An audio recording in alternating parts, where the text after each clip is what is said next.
Billionaire entered the hospital room furious, until his ex-wife with newborn twins said, "You're the father. Before we begin, drop a comment telling us which city you're watching from. And once the story ends, don't forget to rate it from 0 to 10. Oh, and make sure to follow our channel for more stories like this. Now, sit back and enjoy every detail." The rain hammered against the floor-to-ceiling windows of Damon Vexley's corner office on the 32nd floor of Vexley Pharmaceuticals.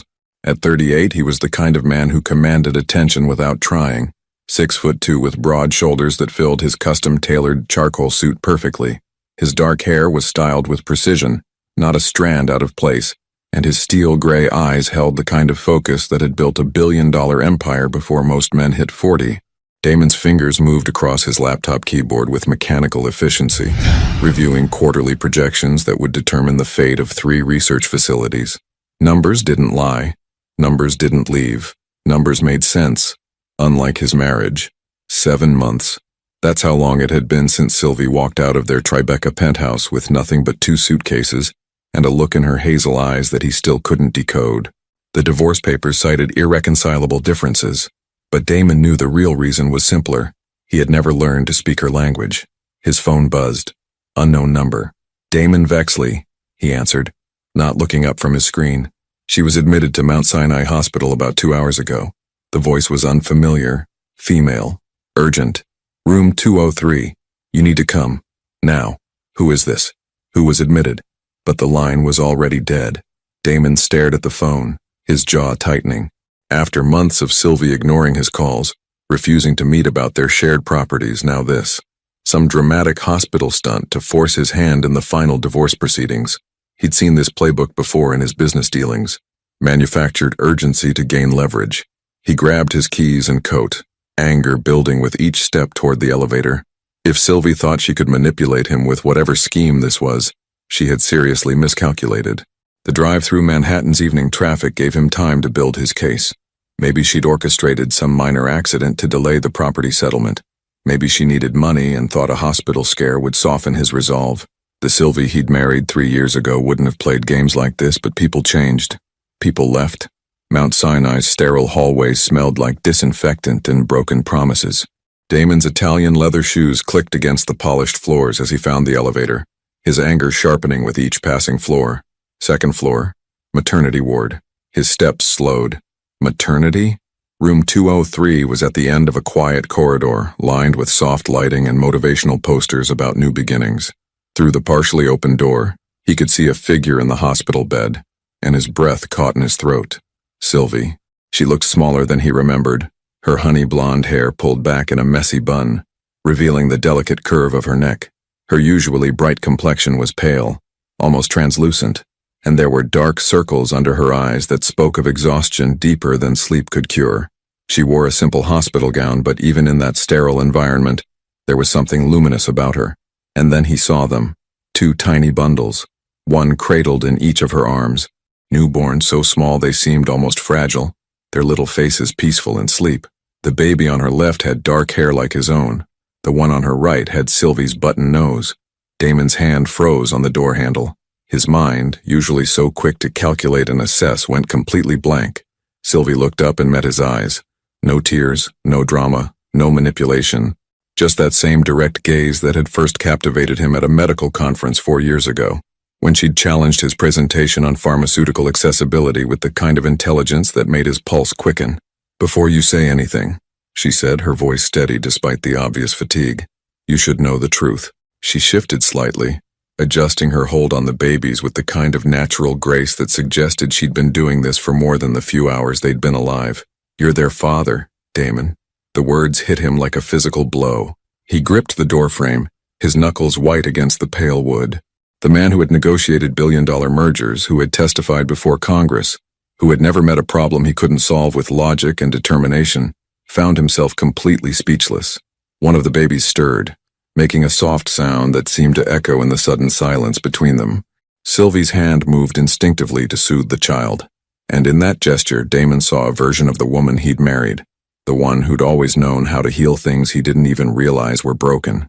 "Twins," she added quietly, as if the word itself might shatter something precious.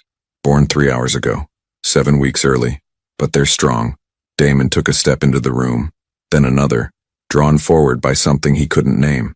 Up close, he could see the resemblance more clearly. The baby boy had his strong jawline. The girl had Sylvie's delicate features but his determined expression even in sleep. "How long have you known?" His voice came out rougher than intended. Sylvie's eyes never left his face. "I found out 2 weeks after the divorce was finalized. I wanted to tell you, but..." She trailed off, but he could fill in the blanks. How many times had he dismissed her dreams of having a family? How many conversations about children had he redirected to work, to logic, to all the reasons why their lives were too complicated for that kind of responsibility? "But I made it clear that fatherhood wasn't in my plans," he finished for her. She nodded, a small movement that somehow conveyed years of hurt. "I couldn't risk them growing up feeling unwanted. Not by you." The accusation hung in the air between them, gentle but devastating. Damon looked down at the babies, his children, and felt something fundamental shift inside his chest. These weren't projections or quarterly reports. This wasn't a problem to be solved or a deal to be negotiated. This was real. This was his.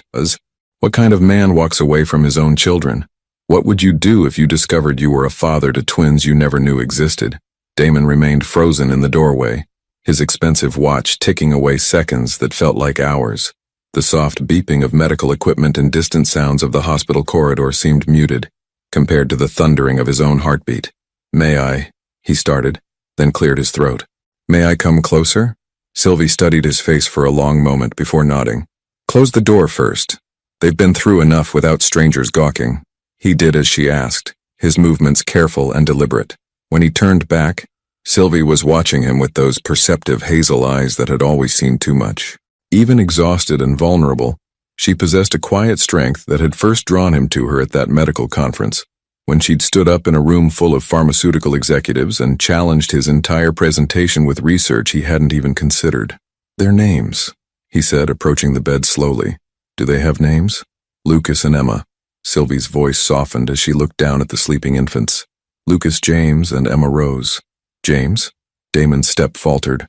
That had been his father's name, a detail Sylvie remembered from one of their rare conversations about family during their brief marriage. "He should know where he comes from," she said simply, even if she didn't finish the sentence, but the implication hung between them. "Even if you're not going to be part of his life." Damon reached the edge of the bed, close enough now to see the delicate rise and fall of their tiny chests. Lucas shifted in his sleep, his small fist uncurling to reveal miniature fingers that looked remarkably like Damon's own hands, just impossibly small. Emma made a soft sound, her rosebud mouth forming what almost looked like a smile. "They're so small," he whispered, more to himself than to Sylvie. 5 pounds, 2 ounces each. The doctors say they're doing well for 33 weeks. Sylvie adjusted her position carefully, trying not to disturb them. A small wince crossed her features and Damon noticed the IV line in her arm, the monitors tracking her vital signs. "Are you okay? I mean, medically?" "Complicated delivery," she said matter-of-factly. "But I'm fine. We're all fine." The casual way she said it belied the terror he was beginning to imagine. Sylvie alone in this hospital, no one to hold her hand or advocate for her during what must have been the most frightening experience of her life. "You did this alone." It wasn't a question. Sylvie met his gaze directly. "I had Dr. Martinez and an excellent nursing staff, and I've been taking care of myself for a long time now, Damon. It's not exactly new." The quiet rebuke hit its mark. Even during their marriage, he'd been absent more often than present. Board meetings in Geneva, acquisition trips to Tokyo, conferences that he'd convinced himself were crucial for their future. Their future.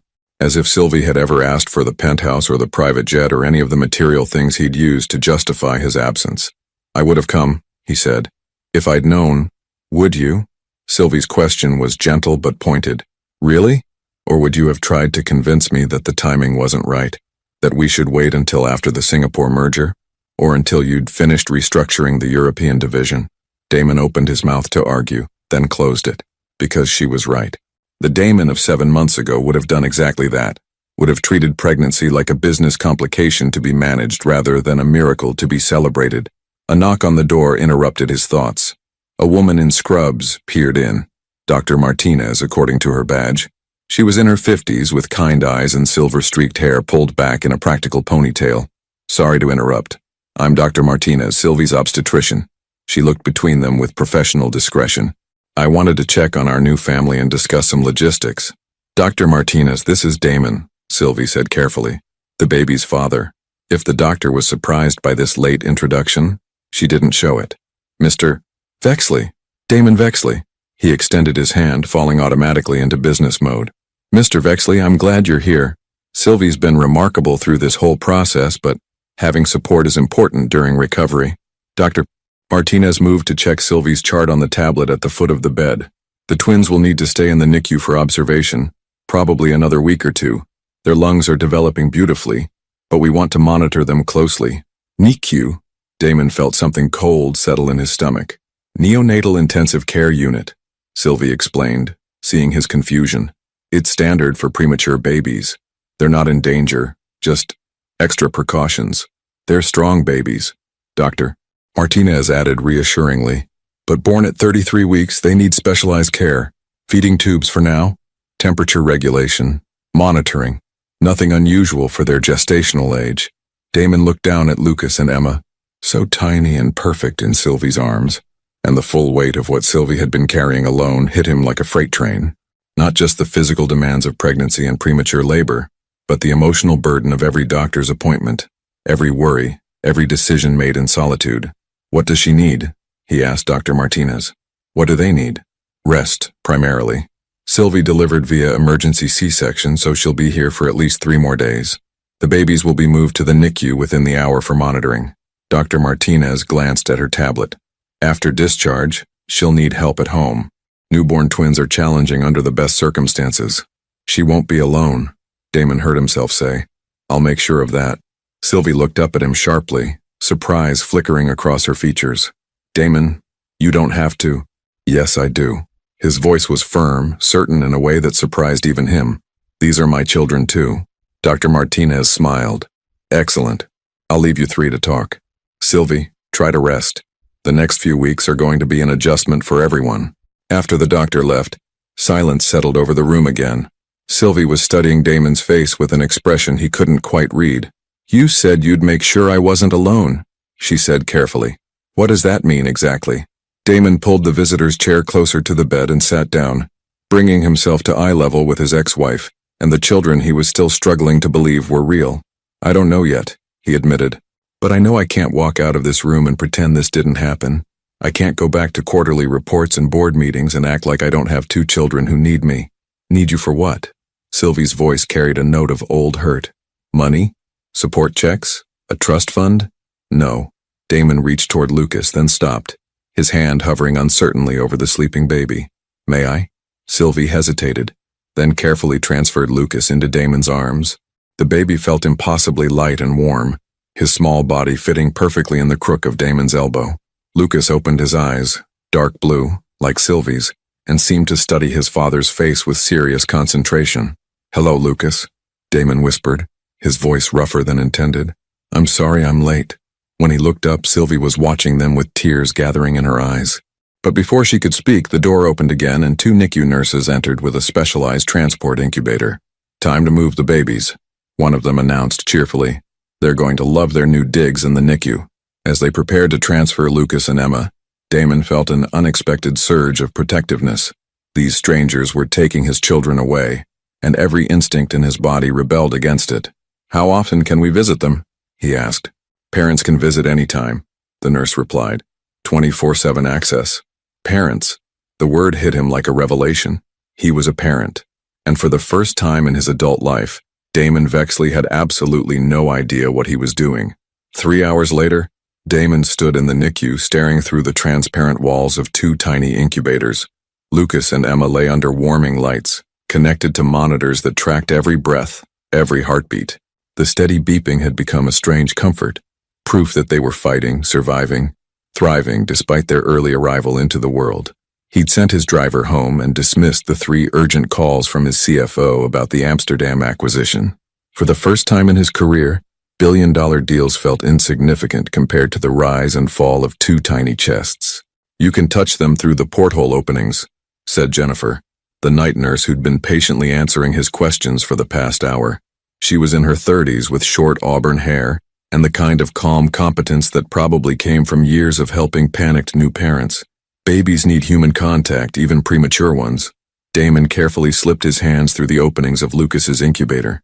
His son's skin was impossibly soft, warm, and delicate. When Damon's finger brushed against Lucas's palm, the baby's tiny hand instinctively gripped it with surprising strength. "He knows you're his dad," Jennifer observed quietly. "Babies can sense these things." "How?" Damon's voice was barely above a whisper. "Voice recognition, scent, touch. They've been hearing you for months even if you didn't know it." She moved to check Emma's monitors. Sylvie talked to them constantly during her appointments, told them about their father, about how smart he was, how hard he worked, how much he cared about helping people through his research. Damon's throat tightened. Even after their divorce, even carrying his children alone, Sylvie had spoken of him with kindness to their babies. The generosity of it humbled him. She never mentioned feeling sick, morning sickness, fatigue. Jennifer glanced at him with surprise. "You really didn't know. We've been divorced for 7 months. We haven't spoken since the papers were signed." "Ah." Jennifer's expression softened with understanding. "Well, she had a tough first trimester. Severe morning sickness that lasted well into the second trimester, and working full-time as a physical therapist while pregnant with twins." She shook her head. "That woman is made of steel. Physical therapist." Damon realized with shame that he'd never even asked what Sylvie was doing for work after their separation. He'd assumed she was living off the generous settlement, but of course she wasn't. Sylvie had always been too independent, too proud to rely on money she felt she hadn't earned. "Where does she work?" "Riverside Rehabilitation Center in Brooklyn. She specializes in pediatric physical therapy, works with kids who have developmental delays, injuries, neurological conditions." Jennifer smiled. "The kids adore her. She has this way of making therapy feel like play. Children." Of course Sylvie worked with children. It made perfect sense. Her patience, her intuitive understanding of what people needed, her ability to find hope in difficult situations. She'd probably been preparing for motherhood in ways he'd never recognized. Emma stirred in her incubator, making soft sounds that tugged at something deep in Damon's chest. He moved to her side and slipped his hands through the portholes. She was smaller than Lucas, more delicate, but when she felt his touch, her breathing seemed to settle into a more peaceful rhythm. "Hello, Emma Rose," he whispered. "I'm sorry it took me so long to meet you. The first few weeks are crucial for bonding," Jennifer said, making notes on their charts. "Premature babies especially benefit from consistent contact with parents. Skin-to-skin contact, talking to them, reading to them. It all helps with development." "Reading to them?" "Absolutely. It's about the sound of your voice, the rhythm of language. Studies show it improves cognitive development." She paused, studying his face. "You look like a man who's done a lot of reading in his life." Damon almost smiled. "Business journals, medical research, financial reports. Nothing that would interest babies. You'd be surprised. The content doesn't matter as much as consistency. They just want to hear their parents." The word parents still felt foreign in his mouth, but less terrifying than it had a few hours ago. Watching Lucas and Emma in their incubators, so small but so determined to thrive, Damon felt something shift in his understanding of strength. They were fighting battles he couldn't fight for them, showing courage he wasn't sure he possessed. "Mr. Vexley?" A young resident appeared at his elbow. "I'm Dr. Phillips, the pediatric resident on duty tonight. I wanted to update you on the twins' progress." "Please." Damon reluctantly withdrew his hands from Emma's incubator. "They're both doing remarkably well for 33 weeks. Lucas is 4 ounces heavier, which is typical. Boys often develop faster in utero. Emma's showing excellent neurological responses. Their lungs are developing on schedule, and if they continue at this pace, we could be looking at discharge in 10 to 14 days. And then, Damon realized he had no idea what came after hospital discharge. Where would Sylvie take them? How would she manage 2 newborns alone? Then they go home and start their real lives, Dr. Phillips said with a smile. Though I should warn you, twins are exponentially more challenging than single babies. Feeding schedules, sleep deprivation, constant monitoring. Most parents feel completely overwhelmed for the first few months. Most parents. As if it were a given that both parents would be present and participating. Dr. Phillips, Damon said carefully, what would you recommend for a father who's just learned about his children's existence? The young doctor didn't seem fazed by the question. Honestly, jump in with both feet. Take the parenting classes the hospital offers. Learn to change diapers, prepare bottles, recognize signs of distress, and most importantly, support the mother. She's been through physical and emotional trauma, and she's going to need help. After Dr. Phillips left, Damon remained in the NICU, alternating between Lucas and Emma's incubators. Jennifer had given him a book about premature infant care, and he found himself reading passages aloud to them about nutrition and development milestones. His voice felt rusty at first, uncertain, but gradually settled into a rhythm that seemed to soothe all three of them. Around midnight, he heard soft footsteps behind him. Sylvie appeared, moving slowly and carefully in a hospital robe and slippers. Her face was pale but determined. "You shouldn't be walking around," he said, immediately moving to her side. "Didn't Dr. Martinez say bed rest?"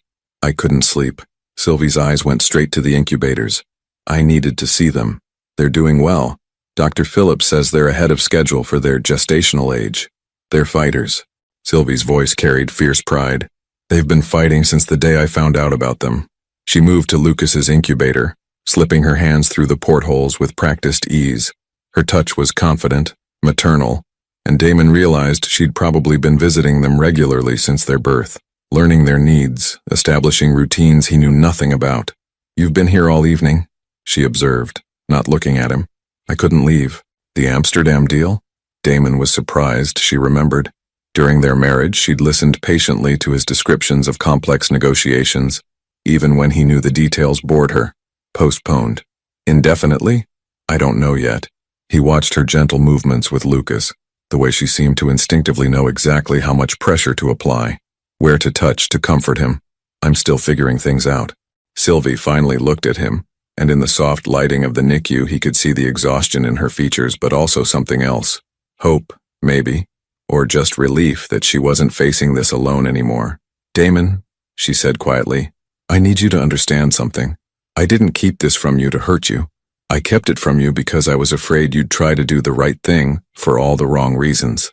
"What do you mean?" "I mean I was terrified you'd offer to remarry me out of obligation, or throw money at the situation to make it more manageable, or treat them like a problem that needed solving rather than children who needed loving." Her voice was steady but vulnerable. "I couldn't bear the thought of them growing up feeling like mistakes you had to fix." The words hit him like physical blows, because they contained too much truth. The Damon she'd divorced absolutely would have approached unexpected fatherhood like a merger, analyzing risks, minimizing complications, managing outcomes. "And now?" he asked. Emma chose that moment to open her eyes, looking directly at him through the transparent wall. Sylvie followed his gaze and smiled, the first real smile he'd seen from her since walking into that hospital room. "Now," she said softly, "I'm hoping you'll prove me wrong." Day 3 in the hospital brought unexpected visitors. Damon had just finished reading a Wall Street Journal article to Lucas and Emma, their newest bedtime story according to Jennifer, when he heard familiar voices in the hallway outside the NICU. "I don't care what the security desk says, I'm going up there." The voice belonged to Isabella Chen, Sylvie's best friend and fellow physical therapist. "She's been radio silent for 3 days, and that's not like her." "Ma'am, visiting hours," a security guard protested. "I'm family," Isabella declared with the kind of authority that brooked no argument. Damon smiled, despite himself. He remembered Isabella from their wedding, a petite powerhouse with sharp wit and fierce loyalty to Sylvie. She'd never quite warmed to him during the marriage, sensing perhaps what Sylvie had been too kind to voice, that he was better with spreadsheets than human emotions. He intercepted them at the NICU entrance. Isabella stopped short when she saw him, her dark eyes widening with surprise before narrowing with suspicion. "Damon?" She looked him up and down, taking in his rumpled dress shirt, the same one he'd been wearing for 2 days, and his uncharacteristically disheveled appearance. "What are you doing here?" "Visiting my children." The words came out more naturally than they had 3 days ago, but Isabella's expression shifted to complete shock. "You're what now?" "Perhaps we should talk somewhere more private," Damon suggested, glancing at the security guard who was listening with obvious interest. 20 minutes later, they sat in the hospital cafeteria. Isabella, Damon, and Marcus Rivera, Isabella's husband and Sylvie's former neighbor. Marcus was a construction foreman with calloused hands and a gentle demeanor that balanced Isabella's fire perfectly. "Twins," Isabella repeated for the 3rd time, stirring her coffee with mechanical precision. "Sylvie had twins. Your twins. And you had no idea." "None," Damon confirmed. But the morning sickness? Isabella caught herself, pressing her lips together. You knew? Damon felt something cold settle in his stomach. Isabella exchanged a look with Marcus. We suspected. She was exhausted all the time, kept canceling plans, wouldn't drink wine anymore. But when we asked, she said she was just stressed about starting her new job. New job? At Riverside Rehabilitation, Marcus said quietly. She started there right after your divorce was finalized. Pediatric physical therapy. The pay was good, benefits were excellent. Perfect for someone planning to support a family alone. The implication hung heavy between them. Sylvie had been planning for single motherhood from the beginning, methodically preparing to raise his children without him. Why didn't you push her to tell me? Damon asked. Isabella's laugh was sharp. Because we remembered how you reacted when she brought up having kids during your marriage. Not the right time. Too many variables. Maybe in a few years when the company stabilizes. She leaned forward, her voice intense. Sylvie wanted children desperately, Damon. She just wanted them with a partner who actually wanted them too. The words stung, because they were true. During their brief marriage, every conversation about family planning had ended with Damon citing business reasons for delay, expansion into Asian markets, the FDA approval process for their new drug line, the endless series of obstacles he'd erected between himself and the vulnerability of fatherhood. She's upstairs now, he said quietly. Room 203. She's recovering from a C-section. Is she okay? Marcus asked, his concern immediate and genuine. Physically, yes. Emotionally, Damon ran a hand through his hair. I think she's terrified that I'm going to disappoint her again. Are you? Isabella's question was direct, challenging. I don't know. I hope not. Damon met her gaze steadily. I want to learn. I want to be present for them in ways I wasn't present for her. Something in his tone must have convinced Isabella because her expression softened slightly. The Sylvie I know doesn't make decisions lightly. If she called you to that hospital room, it's because some part of her still believes you're capable of being the man she needs you to be. An hour later, they made their way to Sylvie's room.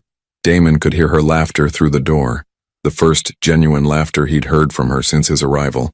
When they entered, they found her sitting up in bed, looking more like herself despite the hospital gown and IV line. Bella! Sylvie's face lit up at the sight of her best friend. What are you doing here? What am I doing here? Isabella moved to hug her carefully. Woman, you disappear for 3 days. Then I find your ex-husband in the NICU talking to babies I didn't know existed. I think the better question is, what are you doing? Having the most complicated week of my life, Sylvie admitted, glancing at Damon with an expression he couldn't quite read. Marcus approached the bed with his characteristic gentleness. How are you feeling, mija? Sore? Tired? Overwhelmed? Sylvie's honesty was refreshing after days of careful politeness between her and Damon. But happy. They're so perfect, Marcus. Even early, even tiny. They're absolutely perfect. We saw them, Isabella said softly. They're beautiful. Lucas has your stubborn chin, and Emma has that serious expression Damon gets when he's thinking too hard. You've met them? Sylvie looked surprised. Damon introduced us, Marcus explained. Spent 20 minutes explaining their feeding schedules and development milestones. Very thorough briefing. Sylvie's eyebrows rose as she looked at Damon. You learned their feeding schedules? Jennifer's been teaching me, Damon said, feeling oddly defensive. And I've been reading about premature infant care. Did you know that kangaroo care, skin-to-skin contact, can improve their weight gain and reduce stress hormones? You've been doing research, Sylvie observed, something like wonder in her voice. It's what I do when I don't understand something. I research until I do. Isabella snorted with amusement. Some things never change. Actually, Sylvie said quietly, some things do. Before anyone could respond, Dr. Martinez appeared in the doorway with her tablet and professional smile. Good afternoon, Sylvie. I see you have visitors. She nodded politely to Isabella and Marcus before focusing on her patient. How's the pain level today? Much better. I was thinking about walking down to see the babies again. Excellent. Movement is important for recovery. Dr. Martinez made notes on her tablet. Actually, I wanted to discuss discharge planning with you. If you continue improving at this rate, we could have you home by tomorrow afternoon. Tomorrow? Damon spoke before he could stop himself. Is that safe?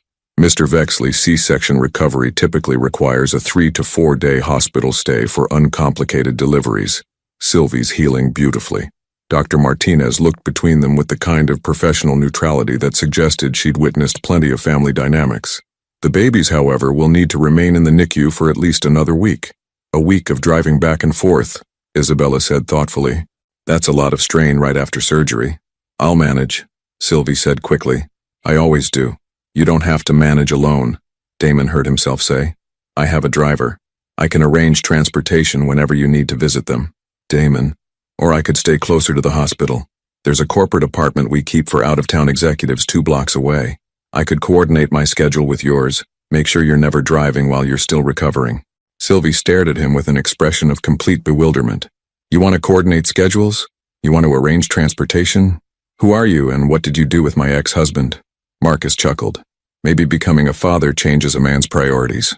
Maybe, Sylvie said softly, still studying Damon's face. Or maybe it just reveals what they were supposed to be all along. Dr. Martinez cleared her throat diplomatically. I'll leave you to discuss the logistics. Sylvie, I'll check on you again this evening. After she left, an awkward silence settled over the room. Isabella and Marcus exchanged meaningful looks, and Damon realized they were witnessing something significant. Not just his introduction to fatherhood, but the tentative rebuilding of trust between him and Sylvie.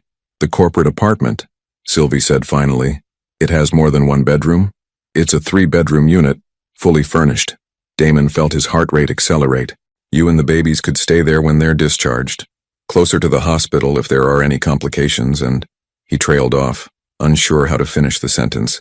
And we could try to figure out how to be parents together. And I could try to prove I'm not the same man who disappointed you.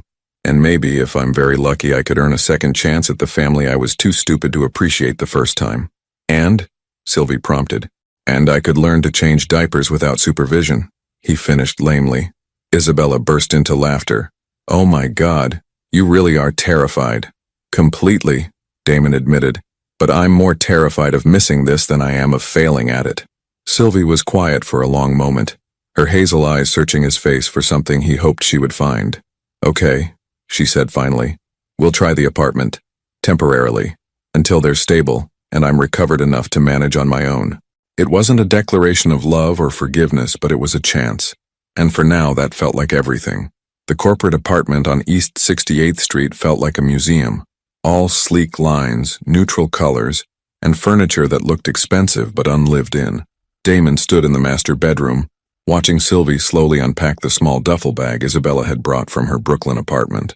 She moved carefully, still tender from surgery, but with the determined efficiency he remembered from their marriage. The closet's bigger than my entire bedroom back home, she observed, hanging up a simple cardigan next to his collection of tailored suits. You can rearrange anything you want. Move furniture, change the art, whatever makes you comfortable. Damon felt oddly nervous in his own company's space. I had the kitchen stocked with basics, but if there's anything specific you need. Damon. Sylvie turned to face him, her expression gentle but firm. You don't have to manage every detail of my existence. I'm not a hostile takeover. The business metaphor made him wince because it hit too close to home. Managing, controlling, optimizing. Those were his default responses to uncertainty. But standing in this sterile apartment with his ex-wife, waiting to bring home babies he was still learning to love, he realized how inadequate those tools were for real life. I don't know how to do this, he admitted. Any of this. I know how to run a company, negotiate deals, solve problems with data and strategy. But this, he gestured helplessly around the room. I have no framework for this. Sylvie sat carefully on the edge of the bed, studying his face with that perceptive gaze that had always seen through his professional facades. Do you remember our third date? The question caught him off guard. The art gallery opening. The power went out halfway through the evening. All those important people standing around in the dark, completely helpless because their perfectly planned event had been disrupted. Sylvie smiled at the memory. Everyone was frustrated, complaining, demanding solutions, but you... I found the emergency lighting controls, Damon said, remembering. No, before that. You started talking to Mrs. Chen, the elderly woman who was scared and disoriented in the dark. You stayed with her, made sure she was safe, helped her find her granddaughter. Sylvie's voice was soft. You were kind, Damon. Not because it was strategic or beneficial, but because it was right. He'd forgotten that moment entirely, but now it came back in vivid detail. The way Mrs. Chen's hand had trembled in his, how relieved she'd been when he'd simply stayed close until the lights returned. That's the man I married, Sylvie continued. Not the CEO or the pharmaceutical king or the guy who could buy this entire building. Just the man who noticed when someone needed help and offered it without thinking about what he'd get in return. And then I forgot how to be that man. You didn't forget. You just got busy. There was sadness in her voice, but not bitterness. Success has a way of convincing us that the things that made us successful are the only things that matter. Before Damon could respond, his phone buzzed with a text from Jennifer at the NICU. Lucas pulled out his feeding tube during the night. He's fine, but Dr. Phillips wants to discuss next steps. Hospital? Sylvie asked, reading his expression. Lucas had a minor setback, nothing serious, but they want to talk to us. Us. The word felt natural now, automatic. Somehow, over the past 4 days, he'd stopped thinking of himself as a visitor to this situation and started thinking of himself as a participant. The drive to Mount Sinai was quiet, but it was a comfortable quiet, rather than the tense silences that had characterized their marriage. Sylvie sat in the passenger seat of his Tesla, watching the city pass by with thoughtful eyes. "Can I ask you something?" she said, as they waited at a red light. "Anything." "The night I left, why didn't you come after me?" The question hit him like a physical blow. He'd replayed that night countless times over the past 7 months, always arriving at the same painful conclusion. "Because you were right," he said quietly. "About everything. I was putting work first, treating our marriage like another project to manage rather than a relationship to nurture. And deep down, I knew that if I chased after you, I'd just be asking you to accept less than you deserved. So you let me go. I let you go because I thought it was the kindest thing I could do. I thought you'd be happier without me." He pulled into the hospital parking garage but made no move to get out of the car. "I was probably right, wasn't I? These past 7 months, you built a whole life. Career you love, friends who support you, independence you'd never had with me." Sylvie was quiet for a long moment. "I was happier in some ways," she said finally. "More myself, more confident in my own choices. But I was also, lonely. Not all the time, and not in ways that anyone else could fix. But sometimes I'd read something interesting, or see something funny, and my first instinct was still to tell you about it." She smiled sadly. 7 months and I still reached for my phone to text you before remembering we don't do that anymore." The admission created an ache in his chest that he'd been trying to ignore for months. "I kept drafts of messages I never sent, updates about the company, articles I thought you'd find interesting, pictures of places we'd talked about visiting." "What kind of places?" "That little bookstore cafe in Edinburgh you wanted to see, the Butterfly Conservatory in Costa Rica, the Northern Lights." He laughed softly. "I actually booked a trip to Iceland 3 months ago, then canceled it because I couldn't imagine going without you. You hate the cold." "I hate a lot of things that seemed less important when I imagined experiencing them with you." They sat in the parking garage in comfortable silence, processing confessions that felt too important and too fragile for the sterile environment around them. "We should go see Lucas," Sylvie said finally. "Yes, we should," but neither of them moved to get out of the car. "Damon," Sylvie said quietly, "what are we doing here?" "Really? I don't know," he admitted. "I know I want to be present for Lucas and Emma. I know I want to support you however I can. Beyond that," he turned to face her fully, "I'm hoping we figure it out as we go. That's not very characteristic of you. Usually you have a 5-year plan by now. Maybe becoming a father is teaching me that some things can't be planned." He reached over and took her hand, relief flooding through him when she didn't pull away. "Maybe it's teaching me that the best things in life require faith instead of strategy." Sylvie looked down at their joined hands, his large and slightly rough from nervous energy, hers small and soft, despite the calluses from physical therapy work. "Okay," she said, "faith instead of strategy. But if Lucas really did pull out his feeding tube, we should probably go see what kind of trouble our son is getting into." Our son. The casual way she said it made something warm unfurl in his chest. In the NICU, they found Lucas looking remarkably pleased with himself for a baby who'd spent the night causing medical drama. Dr. Phillips explained that pulling out feeding tubes was actually a positive sign. It suggested Lucas was developing the reflexes and coordination typical of full-term babies. "He's ahead of schedule," the doctor explained, checking Lucas's chart. "We might be able to try bottle feeding earlier than expected, and Emma's showing similar progress." "Bottle feeding," Damon repeated, trying to keep the panic out of his voice. "Don't worry," Jennifer said with a knowing smile. "We'll teach you everything you need to know. Feeding premature babies is an art form, but you'll get the hang of it." As if summoned by their conversation, Emma chose that moment to wake up and announce her hunger with a surprisingly strong cry for such a tiny person. Jennifer prepared a special bottle and demonstrated the feeding technique, then handed it to Sylvie. "Your turn, Mom." Watching Sylvie feed their daughter was like watching magic.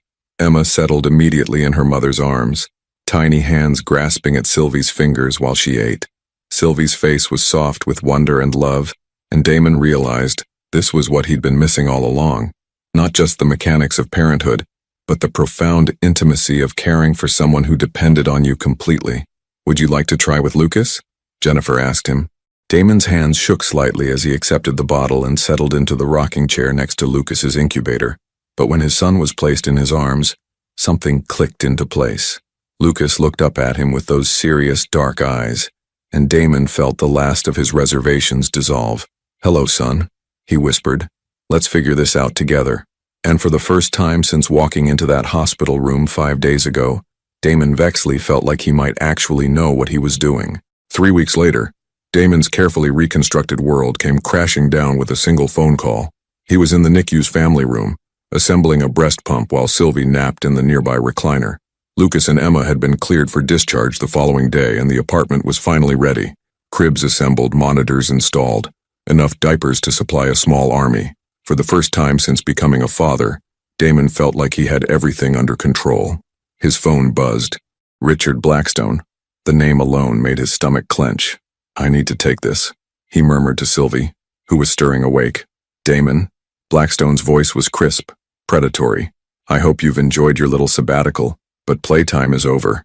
Richard Blackstone was the CEO of Meridian Industries, Damon's biggest competitor, and until recently, a grudging business ally. They'd been circling each other for years, two apex predators in the pharmaceutical industry, who maintained a careful détente through mutual respect and shared enemies. "Richard, what can I do for you?" "It's what I can do for you, actually. I'm calling as a courtesy. Professional to professional. Tomorrow morning I'm announcing Meridian's acquisition of your European distribution network." The words hit Damon like ice water. "That's impossible. My European contracts were negotiated by your CFO while you've been, shall we say, distracted. Clever man Trevor Walsh. Ambitious, too. He reached out to me 3 weeks ago with a very interesting proposition. Trevor, Damon's protege, the brilliant young executive he'd been grooming as his eventual successor, the man he'd trusted to handle operations while he learned to be a father. You're lying. Am I? Check your email, Damon. Trevor's resignation letter should have arrived about 5 minutes ago, along with some very interesting documents about your company's financial vulnerabilities. Did you know Vexley Pharmaceuticals is operating at a 60% debt-to-equity ratio? Fascinating reading. Damon's hand tightened on the phone. 60% was unsustainable, the kind of ratio that could trigger bankruptcy proceedings if their creditors lost confidence. What do you want, Richard? What I've always wanted. Vexley Pharmaceuticals. Your research, your patents, your manufacturing facilities. I'm prepared to offer you a very generous acquisition package, enough to pay off your debts and leave you with a comfortable retirement. And if I refuse, then Trevor's documents become public knowledge, your stock price crashes, and I acquire your assets in bankruptcy court for pennies on the dollar. Blackstone's voice was smooth as silk. This way, you maintain some dignity.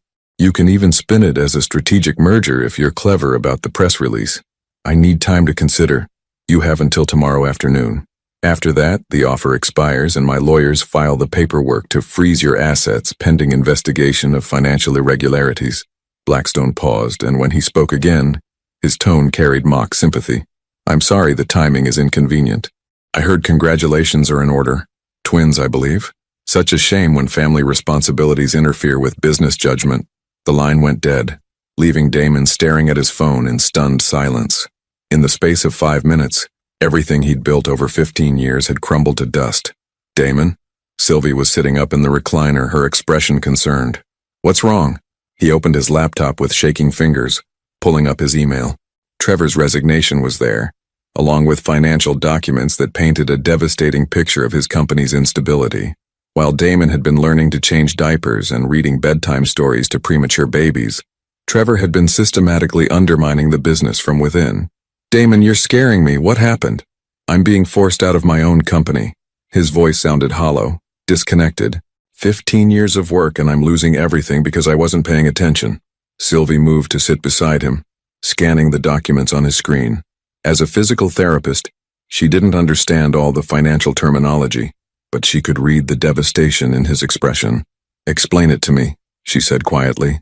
"In simple terms, my CFO has been feeding information to my biggest competitor while I've been here.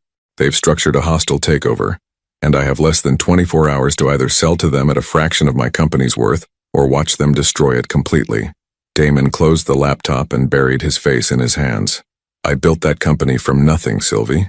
It was my entire identity for so long that I forgot how to be anything else. Is there anything you can do? Any way to fight back? Not without abandoning everything else?" Damon looked toward the NICU where Lucas and Emma were sleeping peacefully, unaware that their father's world was imploding. "If I wanted to save the company, I'd need to spend the next 6 months in boardrooms and courtrooms, flying between New York and Geneva and Tokyo, rebuilding relationships and restructuring debt. I'd need to become the man I was before, the one who put business above everything else, the man who put business above everything else, including family, including her." Sylvie was quiet for a long moment, processing the implications. "And if you don't fight, then I lose the company, but I keep—" He gestured helplessly around the room. "This, whatever this is that we're building. So you have to choose. Yes, between your life's work and your children. Between my life's work and my children." Damon's voice was bitter with irony. "Perfect timing, isn't it? Just when I finally figure out what really matters, the universe decides to test my commitment." Through the glass wall of the NICU, they could see Jennifer checking on the babies. Lucas was awake, his tiny fist pressed against the transparent wall as if reaching for them. Emma slept peacefully, her breathing steady and strong. "What does your gut tell you to do?" Sylvie asked. "My gut tells me to fight, to crush Blackstone and Trevor and anyone else who thinks they can steal what I built." Damon's jaw tightened with familiar aggression. "My gut tells me that losing my company is like losing a piece of my soul." "And your heart?" Damon looked at her, really looked. Sylvie's hair was pulled back in a simple ponytail, and she wore no makeup. Her clothes were rumpled from sleeping in hospital chairs, and there were stress lines around her eyes from weeks of worry about premature babies. She was the most beautiful thing he'd ever seen. "My heart tells me that I already lost my soul once before," he said quietly. "When I chose business over you, when I convinced myself that success and love were the same thing." "They're not the same thing?" "No. Success is what you build when you're afraid to risk what you really want." Damon reached for her hand, intertwining their fingers. "Love is what you choose when you finally get brave enough to stop building walls." Sylvie's eyes filled with tears, but she didn't look away. "What are you going to do?" "I'm going to let them have the company." "Damon, I'm going to let them have the buildings and the patents and the profit margins and all the things I thought defined me." His voice grew stronger with each word. "And I'm going to choose the family I was too scared to choose the first time. But if you lose everything, I won't lose everything." Damon stood up and moved to the NICU window, watching his children sleep. "I'll lose a company. I'll keep the people who actually matter." "What will you do for work? For money?" "I don't know yet. Start over, maybe. Find a way to use my experience that doesn't require sacrificing everything else." He turned back to her, and for the first time in weeks, his smile was genuinely peaceful. "I spent 15 years building something that could be stolen in a single phone call. Maybe it's time to build something that can't be taken away." Sylvie joined him at the window, standing close enough that he could smell her shampoo. Something simple and clean that reminded him of Sunday mornings during their brief marriage. "Are you sure?" she asked. "Really sure? Because once you make this choice, there's no going back." "I've never been more sure of anything in my life." And as he said it, Damon realized it was true. The panic and rage were fading, replaced by something he hadn't felt in years: freedom. The freedom that came from finally knowing what mattered most. Tomorrow he would lose his empire, but tonight he would go home to the woman he loved and the children who had saved him from a life he'd never realized was empty. For the first time in his adult life, that felt like the better deal. The first night in the apartment with Lucas and Emma felt like entering an alternate universe where time moved differently. Every sound, a tiny whimper, the soft rustle of movement, even their own breathing, seemed amplified in the quiet space. Damon found himself checking on them every 20 minutes, convinced that something catastrophic would happen the moment he looked away. "They're fine," Sylvie said gently from the nursery doorway, watching him hover over Emma's crib for the 4th time in an hour. "Babies sleep a lot. It's what they do. But what if—" "Damon." She moved beside him, her voice patient but firm. You can't protect them from everything by watching them constantly. Sometimes parenting requires faith that they're stronger than they look. He knew she was right, but letting go of the hypervigilance felt impossible. For 15 years, his success had depended on anticipating problems, controlling variables, managing outcomes. The idea that some things simply had to be trusted rather than supervised went against every instinct he'd developed. His phone had been buzzing intermittently all evening. Calls from board members, investors, business journalists who'd gotten wind of the Meridian situation. He'd turned off the ringer after the 6th call from his lawyer, but the silent vibrations felt like ghosts rattling chains. You should answer them, Sylvie said, noticing his tension. Handle whatever needs handling. No, Damon's voice was firm. I made my choice. Let them figure out how to spin it without me. At midnight, Lucas woke hungry and indignant about it. Damon warmed a bottle while Sylvie changed his diaper, and they settled into the living room for what Jennifer had warned them would become a familiar routine, night feeding in the soft glow of a table lamp while the rest of the world slept. Do you regret it? Sylvie asked quietly, watching Damon feed their son with increasing confidence. The decision about the company? I regret that it took me so long to make it. Damon adjusted Lucas's position, marveling at how natural the movements were becoming. I keep thinking about something you said during our marriage, that I treated everything like a transaction instead of a relationship. You did, including us. I thought if I provided financial security and stability, that was the same as providing love and attention. He looked up at her, sitting cross-legged on the couch in pajamas and a cardigan, looking impossibly young and beautiful. I never understood that you can't delegate emotional intimacy to a bank account. Sylvie was quiet for a moment, processing his words. What changed your mind? About everything? Seeing you in that hospital bed, realizing that you'd carried our children for 9 months, gone through labor and surgery, made 1,000 decisions about their care, all while I was completely oblivious. Damon's voice grew thick with emotion. I missed everything that mattered because I was so focused on things that didn't. The work mattered too, Damon. Your research has helped thousands of people. The medications you've developed, the treatments you've funded, that's important work. Important work that someone else can do. But being their father? He looked down at Lucas, who was watching him with those serious dark eyes. No one else can do that. No one else can be present for the moments that matter, or teach them how to be kind, or show them what it means to choose love over fear. Emma chose that moment to wake up, her soft cry echoing from the nursery. Sylvie started to get up, but Damon gently transferred Lucas to her arms. Let me, he said. I want to learn how to handle them both. In the nursery, Emma was working herself up to a proper tantrum, her tiny face red with indignation. Damon lifted her carefully, supporting her head the way Jennifer had taught him, and began the gentle bouncing motion that seemed to soothe her. Hey, beautiful girl, he murmured. What's all this fuss about? Emma's crying gradually subsided as he walked her around the room, pointing out the mobile above her crib, the soft paintings on the walls, the city lights visible through the window. See that out there? That's New York City. Someday when you're bigger, we'll explore it together. I'll show you the park where your mom and I had our first picnic, and the museum where she lectured me about the ethics of pharmaceutical pricing. He smiled at the memory. She was right, by the way. She's right about most things. Not everything, Sylvie said from the doorway, having overheard his last comment. No? What are you wrong about? I was wrong about you, about whether you could change, whether you wanted to. She moved into the room, settling into the rocking chair with Lucas.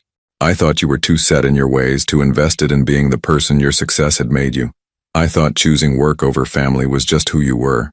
It was who I was, for a long time. But not who you wanted to be? Damon considered the question seriously, still swaying gently with Emma in his arms. I think I was afraid to want to be anything else. Building the company, making money, accumulating success. Those were concrete, measurable goals. I could control them, predict them, manage them. And love. Love was terrifying because it required trusting that someone would choose to stay even when I wasn't perfect, even when I failed, even when I couldn't fix or solve or manage whatever was wrong. He looked at her directly. Love required believing I was enough just as I was, not because of what I could provide or achieve. And now? Now I know that love isn't about being enough. It's about choosing to grow, choosing to show up, choosing to be present for the messy, imperfect, beautiful reality of sharing your life with someone else. Emma had fallen asleep again in his arms, her breathing slow and peaceful. It's about choosing connection over control.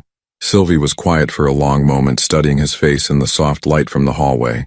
These past few weeks, watching you with them, seeing how hard you've worked to learn everything about their care, it's like meeting you for the first time. Maybe you are. Maybe I'm finally becoming the man I should have been all along.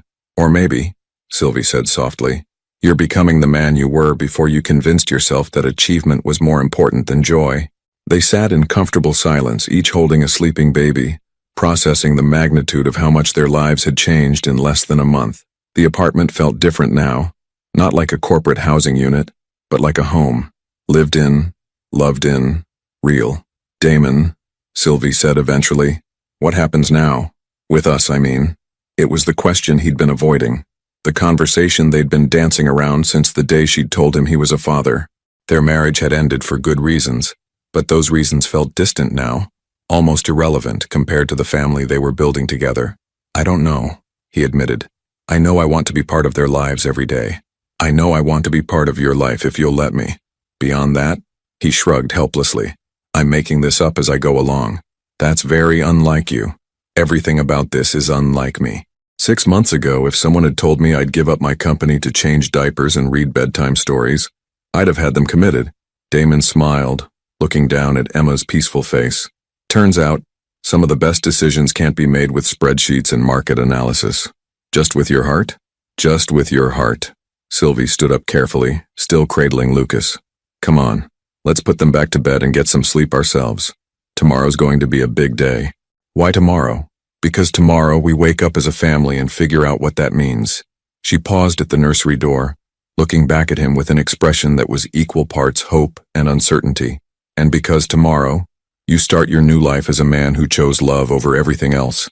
As they settled the babies back in their cribs and made their way to their separate bedrooms, Damon felt something he hadn't experienced in years. Anticipation for an unknown future. For the first time, not having a plan felt like freedom rather than failure.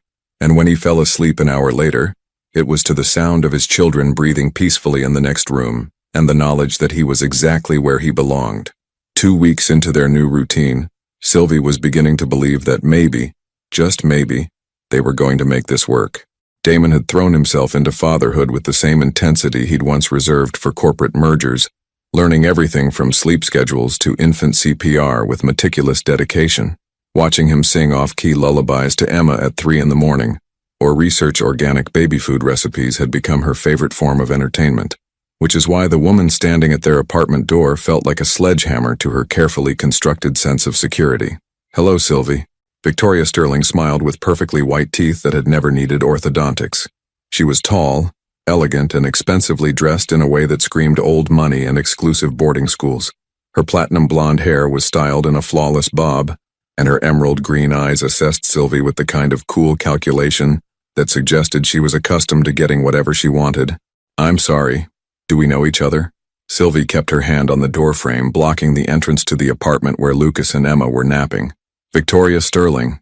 I'm Damon's. She paused delicately. Well, I suppose former fiancé is the most accurate term, though we've remained close friends. Former fiancé. The words hit Sylvie like ice water. In 3 years of marriage and months of divorce proceedings, Damon had never mentioned being engaged to anyone before her. I'm afraid Damon's not here right now, Sylvie said carefully. He's at a job interview. Oh, I know, that's actually why I'm here. Victoria's smile widened. May I come in? What I have to say concerns you as much as it concerns him. Against her better judgment, Sylvie stepped aside. Victoria moved through the apartment with the confidence of someone who belonged in expensive spaces, her heels clicking softly against the hardwood floors. She paused at the nursery door, peering in at the sleeping babies with an expression that was impossible to read.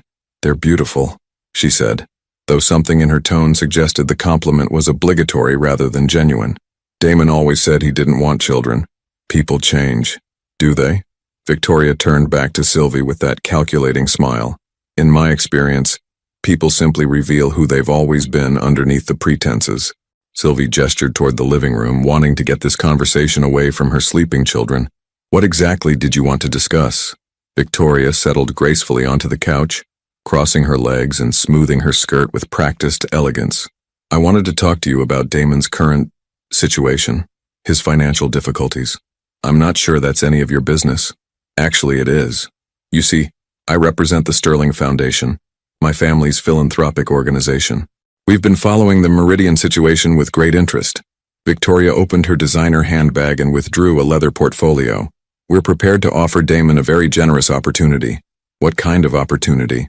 Chief Executive Officer of Sterling Biomedical Research. Full autonomy over research and development, unlimited funding for projects he deems worthy, and a compensation package that would make his Vexley Pharmaceuticals salary look like pocket change. Victoria slid the portfolio across the coffee table. All he has to do is relocate to Geneva, where our primary research facility is located. Geneva, halfway around the world from the life they were building, from the family they were learning to be. Why would you offer him that? Sylvie asked, though she suspected she already knew the answer. Because Damon is brilliant. His research on neurological disorders has been groundbreaking, and his business acumen is unparalleled. He's exactly the kind of visionary leader we need to take Sterling Biomedical to the next level. Victoria's expression softened slightly, but her eyes remained calculating. And because I believe he deserves better than this. She gestured around the apartment, at the baby bottles drying in the kitchen, the bouncy seats in the living room, the general chaos of new parenthood that had transformed the sterile corporate space into something lived in and real. This? Sylvie's voice was carefully controlled. Domestic mediocrity, playing house with an ex-wife and babies that tie him down just when he should be reaching his full potential. Victoria leaned forward slightly. Sylvie, I'm going to be direct because I think you're intelligent enough to appreciate honesty.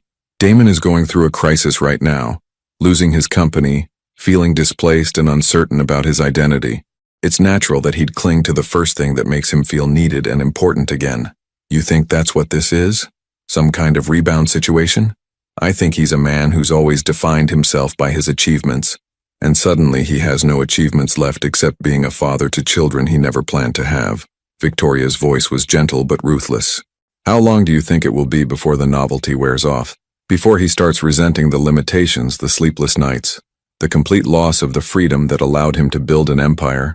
The words struck exactly at the fears Sylvie had been trying to suppress.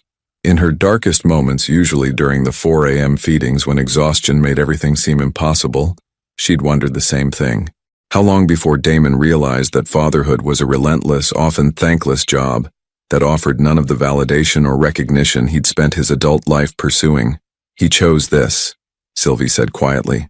He chose it in a moment of emotional upheaval, but when the dust settles and he has time to really consider what he's given up, Victoria shrugged elegantly. The Sterling offer provides him with a way to have both. Meaningful work that utilizes his talents and enough financial security to support his children generously from a distance. From a distance. Sylvie, be realistic. You're a physical therapist from Brooklyn. You have a good life, stable work, friends who care about you. Why would you want to trap a man like Damon in a situation that makes all of you miserable? Take the settlement he'll undoubtedly offer. Raise your children in the environment where you're most comfortable, and let him return to the world where he belongs. And where do you fit into this scenario? For the first time, Victoria's composure slipped slightly, revealing something hungrier underneath the polished exterior. Damon and I have unfinished business. We were engaged for 2 years before he got distracted by his company's expansion. We never stopped caring for each other. He married me. He married you during a very specific phase of his life, when he was trying to prove he could balance personal relationships with professional ambition. When that experiment failed, he went back to what he knew best: work. Victoria's smile was sharp now, predatory. This current phase will fail too, Sylvie. The question is whether you want to be collateral damage when it does. Before Sylvie could respond, they heard Damon's key in the lock. Victoria immediately straightened, smoothing her already perfect hair and arranging her expression into something welcoming and warm. Victoria? Damon's voice carried complete shock as he entered the living room. What are you doing here? Hello, darling. Victoria rose gracefully and moved to embrace him, pressing a kiss to his cheek that lingered just a moment too long. I was in the city on foundation business and thought I'd stop by to see how you're adjusting. Damon's eyes found Sylvie over Victoria's shoulder, and she saw confusion and something that might have been guilt in his expression. He'd never mentioned Victoria. Not during their marriage, not during the divorce, not once in the weeks since becoming a father. Sylvie, this is Victoria Sterling. He paused, searching for words. I was just telling Sylvie about our history, Victoria said smoothly, returning to her seat, and about the exciting opportunity the Sterling Foundation wants to offer you. Opportunity? Damon looked between them, clearly trying to read the undercurrents in the room. CEO position at Sterling Biomedical, Geneva, unlimited research funding. Victoria's voice was professionally enthusiastic, but her eyes never left Damon's face. Everything you've ever wanted, darling. Everything you deserve. Damon was quiet for a long moment, processing the offer. Sylvie watched his expression carefully, looking for signs of temptation, of the ambitious hunger that had once driven him to success. That's very generous, he said finally. But I'm not interested. Don't decide immediately, Victoria said quickly. Think about it. Consider what this could mean for your career, your research, your future. Consider what you're giving up by staying here. I'm not giving up anything by staying here. Damon's voice was firm, certain. I'm gaining everything that actually matters. Victoria's smile faltered slightly, but she recovered quickly. The offer stands, Damon. When you're ready to reclaim your real life, call me. She gathered her portfolio and handbag with fluid grace, then paused at the door. Sylvie, it was lovely meeting you. I hope you'll think about what we discussed. Her tone was cordial, but her eyes held a promise that this wasn't over. After she left, silence settled over the apartment like a heavy blanket. Damon sat heavily on the couch, running his hands through his hair. How long were you engaged to her? Sylvie asked quietly. 2 years. It ended 6 months before I met you. Damon looked up at her with obvious discomfort. I should have mentioned her before, we haven't spoken in years. I thought that part of my life was completely behind me. She seems to think otherwise. Sylvie, whatever she said to you, she offered you everything, Damon. Your career back, unlimited resources, the kind of life you built before. And she offered it without the complications of midnight feedings and diaper changes and all the messy realities of family life. And you think I want that? Sylvie looked at him. Really looked. At the man who'd given up an empire to learn how to swaddle babies. At the father who'd spent the morning researching entry-level positions at biotech startups because he wanted to rebuild his career in a way that allowed him to be present for his children. No, she said finally. I don't think you want that. But I think she's going to keep trying to convince you that you do. Let her try. Damon reached for her hand, intertwining their fingers. Sylvie, I chose this life. I chose you. I chose them.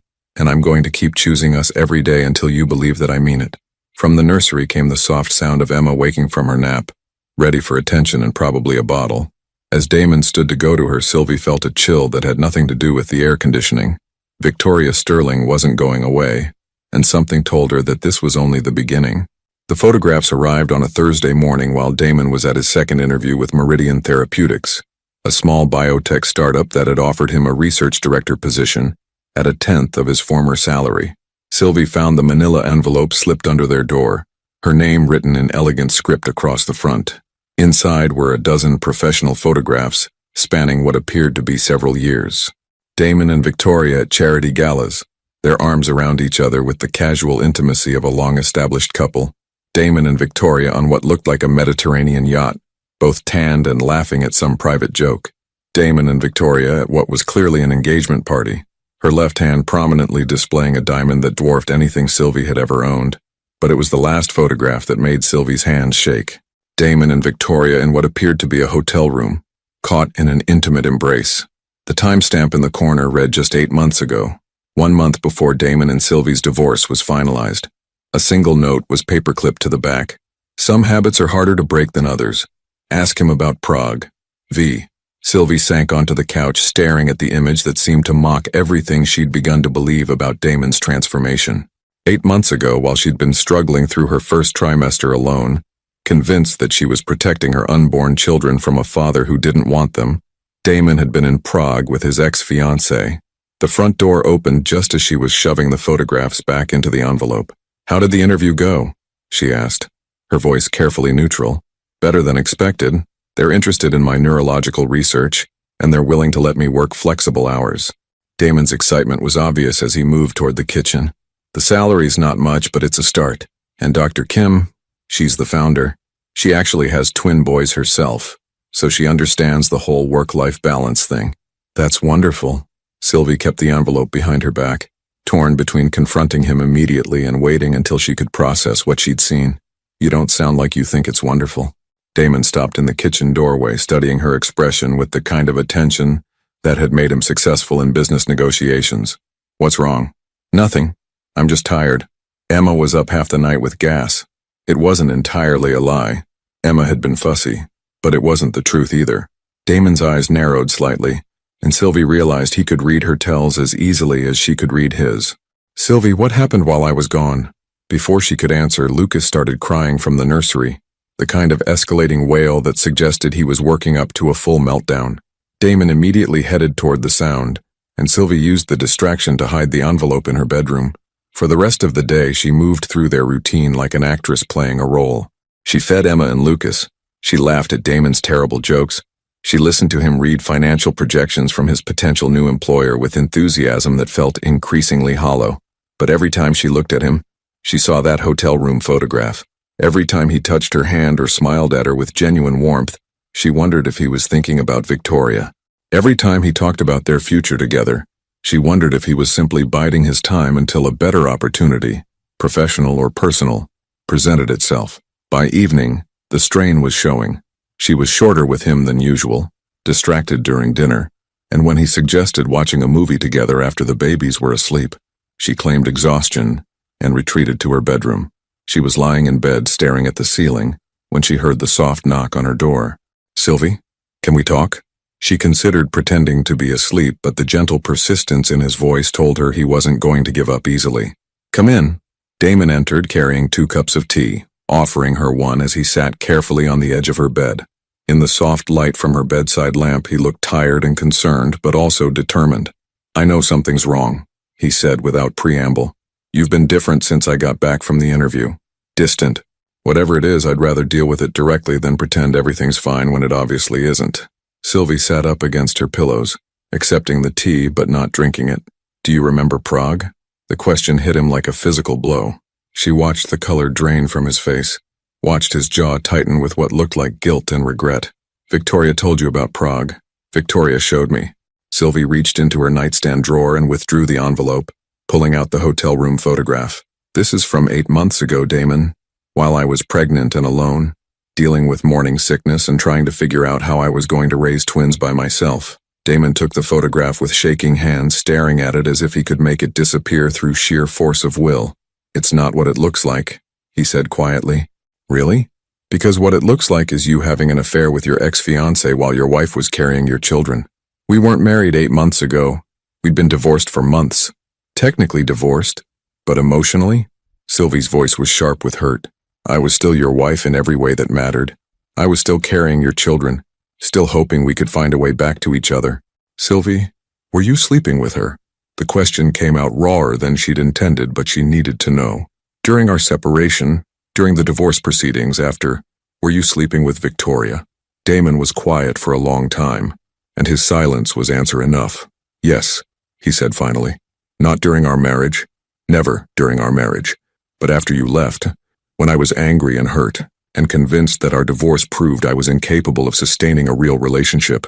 Yes, I called Victoria, because she was safe, because she was familiar, because being with her didn't require me to examine why I'd failed as a husband, or consider what I needed to change about myself. Damon set the photograph on the nightstand and looked at her directly, because she never challenged me the way you did. And Prague was supposed to be closure.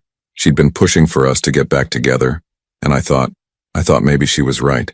Maybe I was better suited for the kind of relationship that didn't require emotional vulnerability or real intimacy. His voice was heavy with self-recrimination. It lasted one night before I realized I was trying to settle for a connection that felt like settling. What changed your mind? I woke up next to her and felt nothing. No satisfaction, no contentment, no sense of coming home. Just emptiness. Damon reached for her hand, but she pulled it away. I realized I'd rather be alone and hoping for something real than with someone and accepting something hollow. And then you found out about the babies. And then I found out about the babies and realized I'd been given a second chance I didn't deserve. His voice broke slightly. Sylvie, I know how this looks. I know Victoria showing you these photographs makes everything I've said and done over the past few weeks seem like manipulation or calculation. But I swear to you, my feelings for you, my commitment to our family, none of that has anything to do with Victoria or Prague or the man I was when I was running from the truth about what I really wanted. Which is? You. This life. This family. This beautiful, complicated, exhausting, perfect reality we've built together. Damon's eyes were bright with unshed tears. I know I don't deserve another chance. I know I've given you every reason to doubt my sincerity, but I'm asking you to believe that the man who chose you and Lucas and Emma over everything else is real, even if the man who went to Prague with Victoria was real too. Sylvie looked at the photograph again, at the intimate embrace, the hotel room, the timestamp that represented one of the lowest points in her life. Then she looked at Damon, sitting on her bed in pajama pants and a t-shirt that had spit up stains on the shoulder, his hair disheveled from a day of chasing after toddler twins, his eyes full of love and desperation and hope.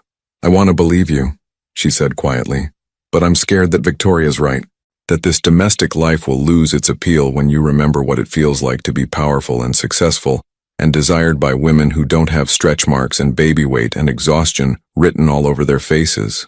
Sylvie, I'm scared that when the novelty of fatherhood wears off, you'll realize that I'm exactly what I've always been. A middle-class physical therapist from Brooklyn who wanted a simple life with a man who loved her enough to choose her over everything else. Her voice was barely above a whisper. And I'm scared that you'll realize you've settled for less than you deserve. Damon was quiet for a long moment, processing her words. When he spoke, his voice was steady and sure. Do you want to know what I realized in Prague? What made me leave Victoria's hotel room at 3 in the morning and fly back to New York? What? I realized that I'd spent my entire adult life confusing achievement with fulfillment, success with happiness, desire with love. Victoria represented everything I thought I wanted. Beauty, sophistication, social status, a life that looked impressive from the outside. He moved closer, careful not to crowd her. But being with her felt like wearing a costume, like playing a role that didn't fit who I actually was underneath all the ambition and fear. And being with me? Being with you feels like coming home. Being with you feels like the person I am when nobody's watching, when I don't have to prove anything or impress anyone or manage anyone's expectations. Damon's voice was soft but intense. Being with you feels like the life I was always supposed to have, but was too scared to reach for. Sylvie felt tears building behind her eyes, wanting desperately to believe him, but afraid to trust hope that had been disappointed so many times before. What if Victoria keeps trying to win you back? What if there are more opportunities like Geneva, more chances for you to reclaim the life you gave up? Then I'll keep choosing this life. I'll keep choosing you. Damon reached for her hand again, and this time she didn't pull away. Sylvie, I can't promise I'll never be tempted by the familiar patterns that made me successful before, but I can promise that I'll never choose them over the family we're building together. How can you be so sure? Because I've tried both lives now. I've had the money and the power and the recognition, and I've had love and laughter and babies who fall asleep on my chest while I read them market reports. He smiled, the expression transforming his face. There's no contest, Sylvie, this wins every time. They sat in silence for several minutes, the weight of the conversation settling between them. Finally, Sylvie reached for the envelope and pulled out the rest of the photographs, images of a life that had looked perfect from the outside but had ultimately left both of them empty. What do we do about Victoria? She asked. We ignore her. We build something so strong and so real that her games can't touch it. Damon gathered the photographs and set them aside. And we trust that what we have is worth fighting for, even when people try to convince us it isn't. From the nursery came the soft sound of one of the babies stirring, followed by a gentle coo that made them both smile. Duty calls, Sylvie said, starting to get up. Let me, Damon said. You've had a long day. As he headed toward the nursery, Sylvie called after him. Damon? Yeah? I choose this too. This life, this family, this beautiful mess we're making together. She met his eyes across the dimly lit room. Even when it's scary, even when I doubt myself, even when elegant ex-fiancés show up with better offers, I choose us. The smile that spread across his face was worth every moment of uncertainty, every photograph Victoria could produce, every doubt that had plagued her throughout the day, because some things were worth fighting for, even when, especially when, they required faith into 6 weeks later. On a crisp October morning that felt like a fresh start, Damon was feeding Lucas his bottle when the call came that would test everything they'd built together. Damon Vexley. His voice was soft, careful not to wake Emma, who was sleeping peacefully in her bouncy seat nearby. Mr. Vexley, this is Catherine Morrison, from the Nobel Committee in Stockholm. Damon nearly dropped the bottle. The Nobel Committee. His research on neurological disorders. The work he'd poured his heart into for over a decade had been nominated for consideration, but he'd never imagined. "Mr. Vexley, are you there?" "Yes, I'm sorry. You caught me during feeding time." He looked down at Lucas, who was watching him with those serious dark eyes, completely unaware that his father's world had just tilted on its axis. "Congratulations, Mr. Vexley. You've been awarded this year's Nobel Prize in Physiology or Medicine for your groundbreaking research on early intervention treatments for Alzheimer's disease." The words echoed in his mind like a dream. The Nobel Prize, the highest honor in his field, the recognition he'd chased unconsciously for his entire career. Everything he'd thought he wanted, delivered at the moment when he'd finally learned what he actually needed. "The ceremony is December 10th in Stockholm," Dr. Morrison continued. "We'll need confirmation of your attendance, and of course we'll arrange accommodations for you and your family." Family. Damon looked around the apartment that had become their home. Toys scattered on expensive furniture, burp cloths draped over leather chairs, the beautiful chaos of a life built around love instead of achievement. "Dr. Morrison, I'm honored beyond words. May I call you back within the hour to confirm details?" "Of course. And Mr. Vexley, your research has already saved countless lives. This recognition is long overdue." After hanging up, Damon sat in stunned silence, still holding Lucas, who had finished his bottle and was making contented gurgling sounds. The Nobel Prize, the culmination of everything he'd worked toward, offered at the exact moment when he'd thought that chapter of his life was permanently closed. "Who was that?" Sylvie emerged from the bedroom, her hair tousled from sleep, wearing one of his old college t-shirts that had somehow become part of her morning routine. "The Nobel Committee." He heard his own voice as if from a distance. "I won the Nobel Prize." Sylvie stopped moving entirely, processing his words. "The Nobel Prize, in medicine, for the Alzheimer's research, the early intervention protocols." Damon carefully transferred Lucas to his shoulder for burping, the familiar routine grounding him in the present moment. "The ceremony is in December." "Damon," Sylvie's voice was soft with wonder. "The Nobel Prize. That's incredible. That's everything you've ever worked toward." Yeah, he should have been euphoric.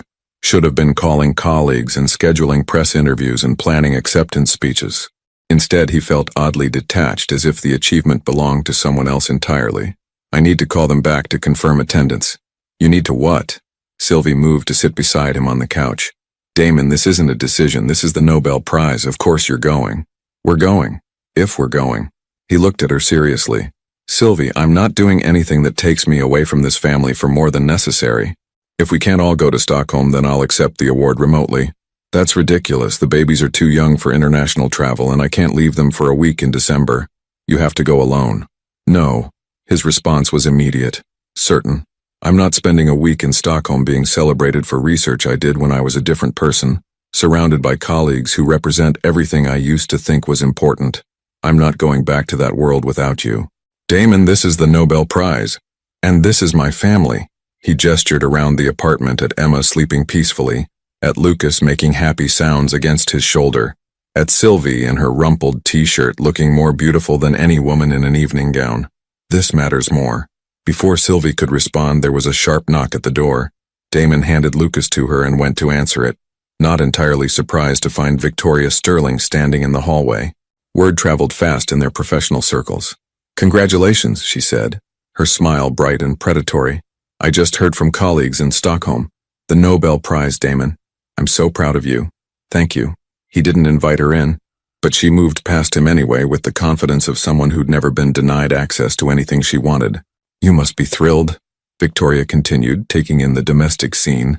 Sylvie on the couch with both babies, the evidence of family life scattered throughout the expensive apartment. "Though I imagine accepting will be complicated given your current circumstances." "Not complicated at all," Damon said firmly. "We're still deciding whether to attend." "We?" Victoria's laugh was sharp. "Darling, you can't seriously be considering skipping the Nobel ceremony because of babysitting logistics." "I'm considering prioritizing my family over professional obligations," Damon corrected. "It's actually a very easy decision." "Is it?" Victoria moved closer, lowering her voice so only he could hear. "Damon, this is your moment. Your validation for decades of brilliant work. The kind of recognition that reshapes your entire legacy.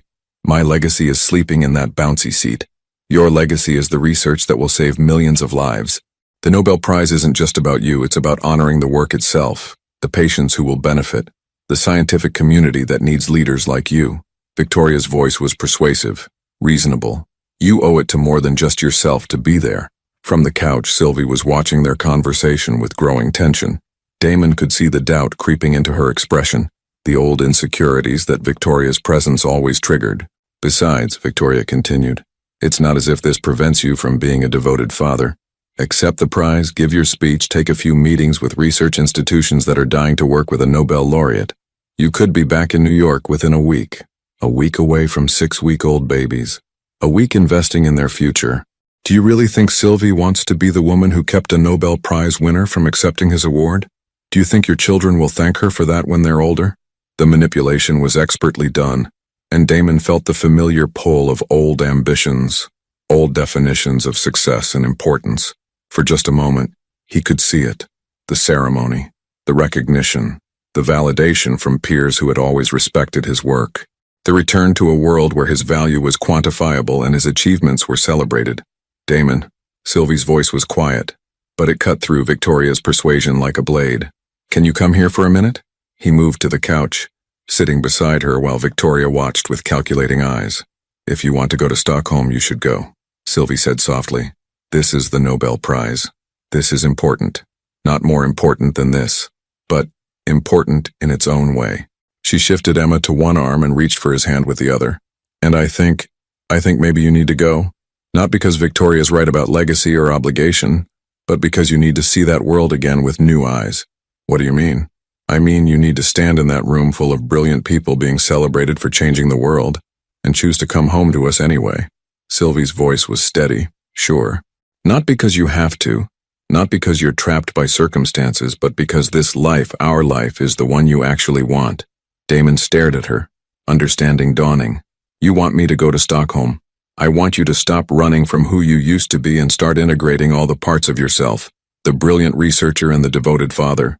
The man who can change the world and the man who changes diapers at 3 a.m. She smiled, and it was radiant. I want you to accept that prize knowing exactly what you're coming home to, and choosing to come home anyway. And if I don't want to come home, if I get to Stockholm and remember why I loved that life, then you'll make that choice with full information instead of default settings. Sylvie's eyes were bright with unshed tears, but her voice never wavered. And I'll know that whatever you choose is what you actually want, not what you think you should want or what circumstances have forced on you. Victoria stepped forward, sensing an opportunity. That's very mature of you, Sylvie. Very practical. It's not practical, Sylvie said without looking at Victoria. It's love. Real love means trusting someone enough to let them choose freely, even when you're terrified they might not choose you. Damon felt something profound settle in his chest, a certainty that went deeper than fear or ambition or the pull of old habits. He looked at Sylvie, really looked at her, seeing not just the woman he'd fallen in love with, but the partner who understood him well enough to challenge him toward growth instead of trying to control his choices. You're right, he said quietly. I should go to Stockholm. Victoria's smile was triumphant, but Damon continued speaking, his eyes never leaving Sylvie's face. I should go to Stockholm and accept the prize and remember what that world feels like. And then I should come home to my family and never doubt again that this is where I belong. He leaned over and kissed her softly, tasting salt from tears she hadn't realized she was crying. Thank you for being brave enough to let me choose. What if? There's no what if, Damon interrupted gently. I already know what I'm going to choose. I've known since the moment I held Lucas for the first time and realized that all my achievements combined couldn't compare to the feeling of my son falling asleep in my arms. He stood up and faced Victoria, who was watching the exchange with growing frustration. Victoria, thank you for the offer to accompany me to Stockholm. I'll be going alone. Alone? But surely, alone because my wife can't travel with 6-week-old babies and because I want to spend exactly as little time away from them as possible. Damon's voice was polite but final. I'll accept the prize, give my speech, and be back in New York within 48 hours. 48 hours? Damon, the networking opportunities alone don't interest me. I'm not looking to rebuild my career or reconnect with old colleagues or explore new research opportunities. I'm looking to honor the work I did, thank the people who supported it, and come home to the life I actually want to live. Victoria stared at him for a long moment, finally understanding that her elegant manipulations had no power over a man who had already decided what mattered most. You're making a mistake, she said finally. No, Damon replied, settling back onto the couch and reaching for Emma, who was starting to fuss. I'm making a choice. The right choice. Finally. After Victoria left, they sat in comfortable silence, processing what had just happened. Damon was going to Stockholm. He was going to accept the Nobel Prize, and he was going to come home to them, not because he had to, but because he wanted to. Are you scared? Sylvie asked eventually. Terrified, Damon admitted, not of going to Stockholm, but of how much I love this life, how much I love you, love them, love the man I'm becoming when I'm with you. He looked down at Emma, who had settled peacefully in his arms. I've never had anything this important to lose before. You're not going to lose us. Promise? I promise. We're not going anywhere. Sylvie smiled, the expression lighting up her entire face. Besides, someone has to be here to celebrate with you when you come home as a Nobel Prize winner who chose love over everything else. When I come home as a Nobel Prize winner who already had everything that mattered. And as he said it, Damon realized it was true. The prize would be an honor, a capstone to work he was proud of. But the real achievement was sitting right here in this apartment. A family built on choice rather than circumstance, love rather than convenience, presence rather than performance. Stockholm could wait.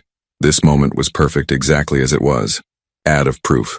2 years later, the autumn sunlight streamed through the windows of their Brooklyn brownstone, casting golden squares across the hardwood floors where Lucas and Emma were playing with wooden blocks, their chubby toddler hands working with determined concentration to build towers that inevitably tumbled down in fits of delighted giggles. Sylvie watched them from the kitchen island, where she was reviewing patient files for Monday's appointments at her new practice. At 33, she had that particular glow of a woman who had found her rhythm, confident in her work, secure in her relationships, comfortable in her own skin in ways she'd never been during her first marriage. Mama, look! Emma held up a precariously balanced tower of blocks, her dark hair escaping from its ponytail in wispy curls that framed her face. Beautiful, sweetheart. How many blocks is that?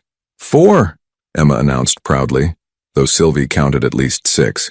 5, Lucas corrected, not to be outdone by his sister even though his own tower had exactly 3 blocks.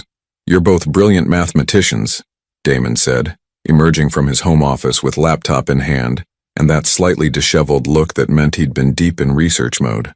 At 40, he was more relaxed than he'd ever been. The sharp edges of corporate ambition softened into something warmer and more sustainable.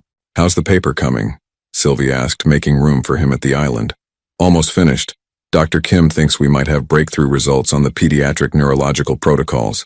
Damon accepted the coffee she handed him and settled onto the stool beside her, automatically reaching out to ruffle Lucas's hair as their son wandered past. The preliminary data suggests we could reduce treatment time by 30% while improving outcomes. That's incredible. It's promising. We'll see what peer review says. Damon's tone was enthusiastic but measured. He'd learned to balance professional excitement with realistic expectations. But enough about work. Are you ready for tonight? Tonight? Sylvie felt a flutter of nervous excitement in her stomach. Tonight was the annual gala for the Vexley Sterling Foundation for Pediatric Research, the nonprofit organization Damon had founded with his Nobel Prize money and a substantial portion of his remaining assets after the Meridian takeover. I'm ready for the party. I'm not sure I'm ready for the speech. You'll be perfect. You always are. Damon leaned over to kiss her temple, a gesture so natural and automatic that it felt like breathing. Besides, they're not there to judge your public speaking. They're there because your advocacy work has revolutionized how we think about accessible pediatric therapy, says the man who's won a Nobel Prize, says the man who's married to someone who changes children's lives every single day without needing international recognition for it. Damon's voice carried the kind of admiration that had deepened over 2 years of building a life together, though the MacArthur Fellowship isn't exactly small potatoes. The MacArthur Genius Grant had come as a complete surprise 6 months earlier, recognizing Sylvie's innovative approaches to pediatric physical therapy and her work developing treatment protocols that could be implemented in underserved communities. The call had come while she was changing Emma's diaper, and she'd spent the first 5 minutes convinced it was a prank. "Daddy up!" Lucas had abandoned his blocks in favor of climbing onto Damon's lap, a maneuver that required careful navigation around the laptop and coffee cup. "Up you go, buddy." Damon lifted him easily, and Lucas immediately began investigating the keyboard, with the focused attention of a 2-year-old scientist. No typing, Damon said gently, closing the laptop. But you can help me pick out a tie for tonight. Think Mama would like the blue one or the gray one? Blue, Lucas declared with absolute certainty. Blue it is. Damon looked at Sylvie with raised eyebrows. The toddler has spoken. The toddler has excellent taste. Sylvie smiled, watching father and son together. 2 years of daily interaction had created a bond between them that was both profound and completely natural. Damon had become the kind of father she'd always hoped he could be. Present, patient, endlessly fascinated by his children's developing personalities. Mama, story. Emma had apparently tired of blocks and was now tugging on Sylvie's sleeve with the persistence that only toddlers possessed. After lunch, sweetheart, right now it's almost nap time. No nap. Emma's protest was immediate and indignant. Yes, nap, Damon said with gentle authority, scooping her up with his free arm so he was now holding both children. Nap for everyone, including Mama and Daddy, because we have a big night ahead of us. Will Auntie Bella be there? Lucas asked, referring to Isabella, who had become their regular babysitter and honorary family member. Auntie Bella will be here to stay with you and Emma while Mama and Daddy go to the party, Sylvie confirmed. And she's bringing Uncle Marcus in a pizza. Pizza! Both children cheered, their opposition to nap time forgotten in the face of this exciting development. An hour later, with the twins settled for their afternoon rest, Damon and Sylvie found themselves with a rare moment of quiet. They'd learned to treasure these interludes, the brief spaces between feedings and diaper changes and toddler negotiations, where they could remember they were lovers as well as parents. Are you nervous about tonight? Damon asked, settling onto the couch and pulling her against his side. A little. It feels strange being honored for work that doesn't feel like work. Sylvie curled into his embrace, breathing in the familiar scent of his cologne mixed with baby shampoo and coffee. I love what I do. It seems weird to get awards for it. That's exactly why you deserve recognition. Passion work that changes lives should be celebrated. Damon's fingers traced gentle patterns on her arm. Besides, someone needs to balance out all the attention I get for things I did in my previous life as a corporate robot. You were never a robot. You were just focused in a different direction. I was focused on the wrong things. Achievement instead of meaning. Success instead of satisfaction. Recognition instead of relationships. Damon's voice held no bitterness, just the clear-eyed assessment of someone who had found a better path. It took losing everything to realize what actually mattered. You didn't lose everything, you chose differently. Best choice I ever made. He tightened his arms around her, and Sylvie felt that familiar sense of security that had nothing to do with money or status and everything to do with being seen, valued, and chosen by someone who knew all her flaws and loved her anyway. Even when I'm cranky because Emma was up half the night with nightmares? Especially then. You're beautiful when you're tired and rumpled and completely devoted to our children's well-being. Flatterer. Truth-teller. Damon shifted so he could look at her directly. Sylvie, do you ever miss it? The simplicity of being single, making decisions only for yourself, not having to coordinate schedules around nap times and pediatrician appointments? Do you? Never. Not once. But I worry sometimes that this life is more of an adjustment for you than you let on. You were independent for so long, and now I'm choosing to share my life with someone who shares the load instead of adding to it. Sylvie smiled, understanding his concern, but not sharing it. Damon, my life was good before. I had work I loved, friends who supported me, a sense of purpose and direction, but it was also, she searched for the right words, smaller maybe, more contained. This life is messier and more complicated and absolutely exhausting some days, but it's also bigger, richer, full of moments I never knew I was missing. Like what? Like watching you read bedtime stories in voices that make Lucas giggle until he gets hiccups. Like seeing Emma's face light up when you come home from work. Like having someone to share the small victories.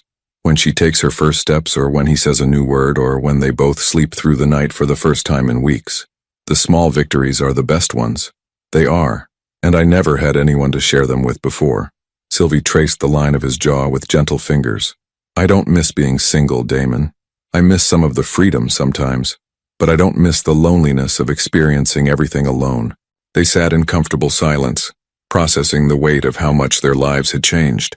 Through the baby monitor, they could hear Emma chattering softly to herself as she settled into sleep, and Lucas making the small humming sounds that meant he was already dreaming. Do you think they'll remember this? Sylvie asked, The early years, I mean. The apartment, the late-night feedings, all the chaos of figuring out how to be a family. They'll remember the feeling of it, even if they don't remember the details. They'll remember being safe and loved and prioritized. Damon's voice was soft with certainty. They'll remember that when they needed us, we were here. And when they're teenagers and think we're completely embarrassing, they'll still remember that when they needed us, we were here. Damon grinned, though I reserve the right to remind them of all the adorable things they did as toddlers, when they start rolling their eyes at everything we say. Fair enough. Sylvie glanced at the clock on the mantel, a wedding gift from Isabella and Marcus, who had married 8 months after Lucas and Emma were born. We should probably start getting ready soon. Probably. But neither of them moved, reluctant to end this peaceful interlude. Damon? Do you ever wonder what would have happened if I hadn't called you to the hospital that day? If I'd decided to raise them completely on my own? Every day. His answer was immediate, sobering. I think about the man I'd still be if I hadn't gotten that second chance. I think about the relationship I'd never have built with Lucas and Emma. The life I'd never have known was possible. And it terrifies me. Not just because I would have missed out on the best thing that ever happened to me, but because they would have grown up without their father, and you would have carried that burden alone when you didn't have to. I was prepared to carry it alone. I know. That's what makes it worse. You were strong enough and brave enough and capable enough to do it all by yourself, but you shouldn't have had to be. Damon's voice was thick with emotion. I'm grateful every day that you gave me the chance to be part of this, even when I didn't deserve it. You earned it. Every sleepless night, every diaper change, every time you chose to be present instead of absent. You earned your place in this family, and I'll keep earning it.